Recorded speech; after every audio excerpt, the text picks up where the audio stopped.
want more curl definition and juicier curl clumps, but your hair tends to end up more stringy than clumpy, then this video is for you. In this video, I'm going to be sharing all the steps that I take when styling to create juicy curl clumps on my wavy curly hair. So let's go ahead. So I am going to be styling my hair throughout this video, but there's a couple of steps that I want to mention before I do so, because they are also very important parts of creating juicy curl clumps. So the first one is getting a haircut and keeping up with your trims. If you're finding that your hair is stringy at the ends, but it's not really stringy on the rest of your hair, then this is a good sign that you need a haircut. So just cutting those dead ends off can really help your hair to bounce up and create more defined juicy curl clumps. I know that lots of us want to hang on to length, but dead ends are not length, so you just got to get rid of them, and then your hair will be much fuller and it will grow out fuller as well. Next is clarifying your hair, removing any buildup from your hair on a wash day before you style your hair. If you use styling products on your hair but you're not clarifying your hair regularly or effectively, this could be contributing to stringy curls. I personally clarify my hair pretty much every time I wash my hair, and that is twice a week. That is just what works for me. I don't find it dries my hair out. I'm not always using a sulfate shampoo, but I am always using a shampoo that at least removes buildup. I always double cleanse my hair on a wash day, and at least one of the shampoos that I use will have ingredients in it that will be a little bit more clarifying and remove buildup. Next up is conditioning. If your hair is dry and under moisturized, then dry curls can equal stringy curls. So make sure you're following up after shampoo with a conditioner that's going to help to moisturize and condition your hair, get rid of any knots, and basically prep your hair for styling. Which leads me on to the styling part. So step one of creating juicy curl clumps is starting on wet hair, not damp hair. The wetter your hair, the juicier your curl clumps will be, because they'll be more hydrated. So my hair currently is damp. It's been sat drip drying since I got out of the shower about an hour ago, so I need to re-wet my hair completely because it's way too damp for me to style. If I style on it now, I'll get more volume, but my curls won't be as clumpy, they will be more stringy. And if you feel that soaking wet hair can weigh your curls down and give you less volume, then try a little less wet but a little bit more than damp, if that makes sense. So for me, it kind of goes damp, wet, soaking wet. So just play around and then you'll hopefully figure out what the best level of wetness is for your hair to style on. For me, when my hair sounds like this, it's wet enough. Step two is applying a leave-in conditioner or curl cream. If you're someone that finds that curl creams and leave-ins can weigh your hair down, try going for a more lightweight one. I'll link my how to choose products video up here for you. This one is a very lightweight one, which I've been absolutely loving recently. You can see I've been using it most wash days recently. Of this one, I do about 6 to 8 pumps. So I first focus it on the lengths and underneath of my hair. Then I'll apply the excess to the roots.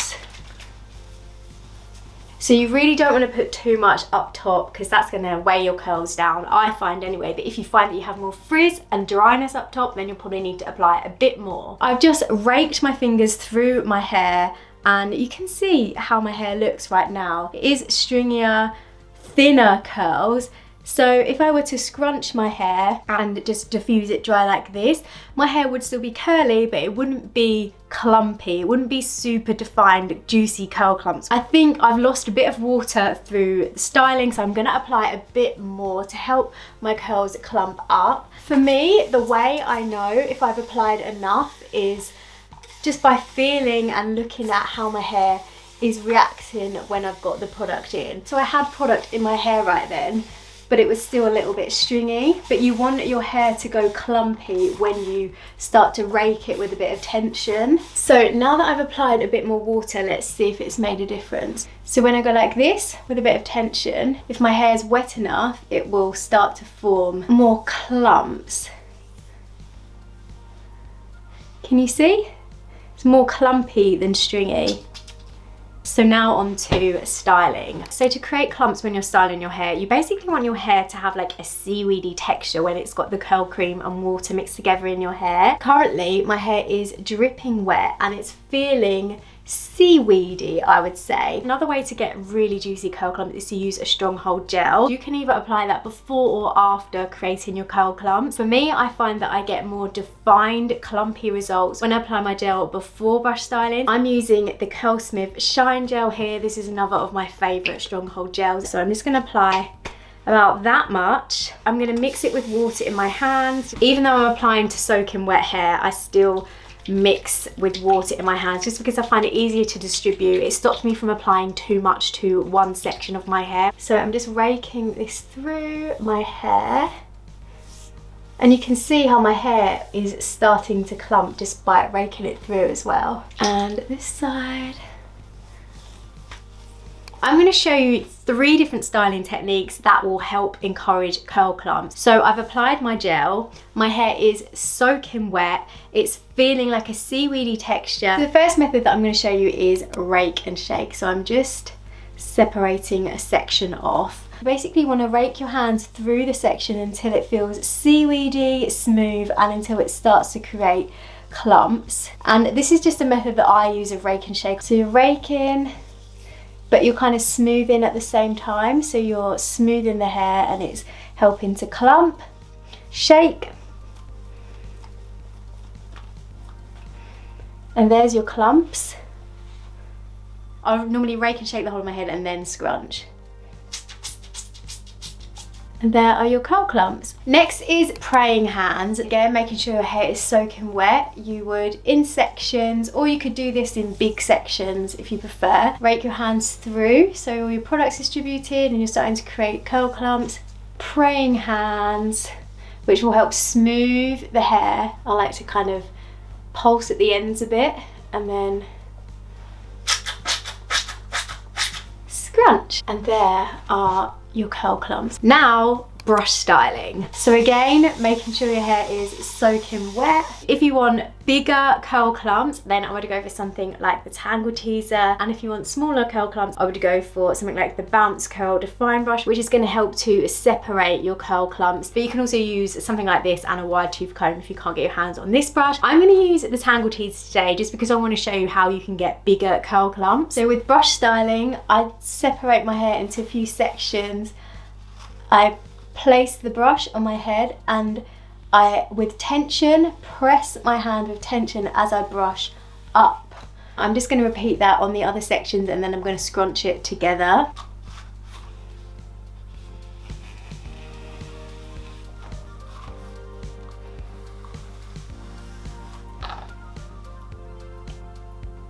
Look at that one mega clump. And then we'll do the same on the other side. And you can take smaller or bigger sections depending on how much hair you have, depending on how big you want your curl clumps. Brushing with tension. If you brush like this, there's not enough tension and you can see that it's not really creating the curl clumps that you want. So you need to use tension like scissors on a ribbon. And then I give it a little shake to help separate the clumps and a little scrunch. Okay, now I'm going to scrunch all of that bottom section together and repeat on the rest of my hair. With the entire front section, I'm just re-wetting it before brushing just because I want my hair to be really wet before going in with my gel. And I'm just raking this through this entire section. I'm just kind of sectioning off my front face framing pieces and then I'm just clipping the rest away. With this section, you can either brush forward all in one section like this or split this into 3 separate sections, and then I'm just going to shake and scrunch to help separate and define the clumps. And then I'm on to the next section. I'm brushing forward with a tension. Then I'm shaking to separate, scrunching to really get up to the root and help define up to the root. And if you find that your hair can go stringy when you flip upright, then just make sure that you're rotating your body rather than flipping your hair. So I basically go from here, and rather than flipping my hair, I'm turning my body. So my hair moves with my head rather than me just flipping my hair somewhere where it doesn't want to go. And then I'll flip it to the side. You can add more water at the roots if you find that your roots go stringy. really helps settle your curls. Flip to the other side.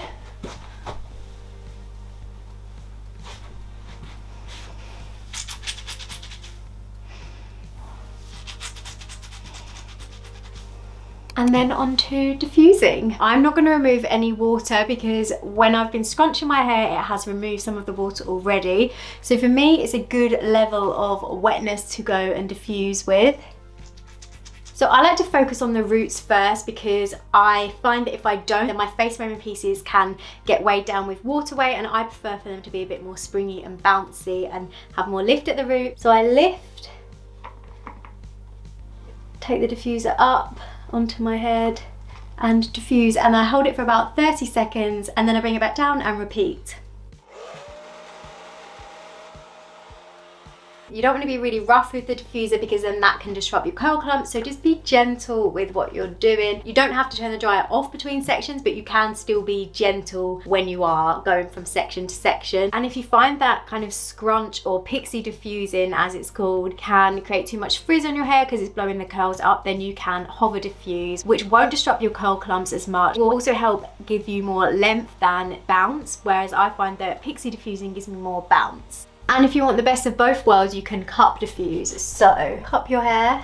Sometimes my hair does look a bit stringy partway through drying, but it does sometimes take until it's fully dry to actually clump up. If it's really stringy when it's drying, then it's probably going to be stringy when it's dry. Okay, so my hair is dry and you can see that my hair has dried with some really good clumps. This would be the point where you scrunch out the crunch. I don't usually get much of a cast in my hair, so I don't need to do too much scrunching, and that's because I style my hair on soaking wet hair. But if you tend to get a strong gel cast on your hair and your hair looks really clumpy and defined when it's in the cast, but then you scrunch out the crunch and it goes stringy, keep listening. There's a couple of key factors that may be making your hair stringy once you've scrunched out the crunch, and the first is what you are using to scrunch out the crunch with. If, for example, you're using a hair oil to scrunch out the crunch, you may be using too much oil, which is sitting on top of your hair, weighing your curls down and making your curls stringy. This is a mistake that I used to make.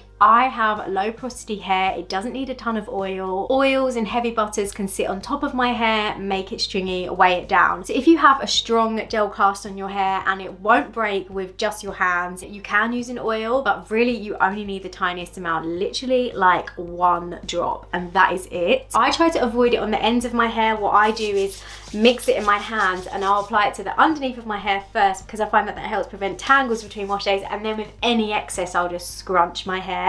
Something else gentle that you can do to prevent breaking up your curl clumps if you find the oil is too much for your hair is scrunch out the crunch with a silk or satin bonnet. This is something that I always tend to do when I refresh my hair, because when I refresh my hair with the gel, I always get more of a cast. I think it's because I refresh my hair on damper hair than when I style my hair, and I just find that it helps gently break up the cast. It's not too rough, much more gentle than using your hands, and you're not adding any extra product, so it's not going to weigh your hair down like oils can. Another reason that your hair may go stringy or your curl clumps may not stay together once you scrunch out the crunch is if your hold product is not strong enough hold for your hair. While you may have a really strong gel cast on your hair, that is not necessarily always an identifier of how strong hold a product is. I've used light hold gels on my hair that give me a cast, but the strongest hold gels that I use on my hair in the same way don't give me the same gel cast. So yeah, here are my clumpy results. I'm really happy with how my hair has turned out. It's a really good mix of definition, volume, juicy curl clumps, exactly what I like for my hair. I really hope that you found this video helpful. Let me know in the comments if you did, and as always, if you did enjoy the video, please feel free to give it a like, leave a comment, and don't forget to hit the subscribe button, and I'll see you soon. Bye guys.